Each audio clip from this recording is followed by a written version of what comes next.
విజయవాడ కనకదుర్గ పైవంతెన పనుల్లో స్వల్ప ప్రమాదం జరిగింది. వాటర్ పంపింగ్ స్టేషన్ సమీపంలో పిల్లర్ వేసేందుకు ఇనుప ఫ్రేమ్ బిగిస్తున్న సమయంలో ప్రమాదం చోటు చేసుకుంది. ఫ్రేమ్ బిగిస్తున్న సమయంలో బోల్టులు ఊడిపోయి కింద పడిపోయింది. దీంతో పిల్లర్ కోసం అమర్చిన ఇనుప చువ్వలన్నీ పక్కకు ఒరిగిపోయాయి. దాదాపు 450 కోట్ల రూపాయలతో నిర్మిస్తున్న ఈ పైవంతెన పనుల్ని సోమా కంపెనీ నిర్వహిస్తోంది. ఈ ప్రమాదం చిన్నదేనని, ఎలాంటి ఆందోళన అవసరం లేదని సంస్థ ప్రతినిధులు అంటున్నారు. ప్రమాదం జరిగిన వెంటనే ఇనుప ఫ్రేములు పక్కకు తొలగించి చువ్వలను యథావిధిగా అమర్చే పనులను మొదలుపెట్టారు.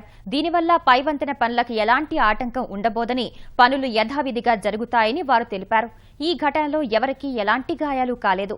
విషయం తెలుసుకుని నగరపాలక సంస్థ అధికారులు అక్కడికి చేరుకున్నారు.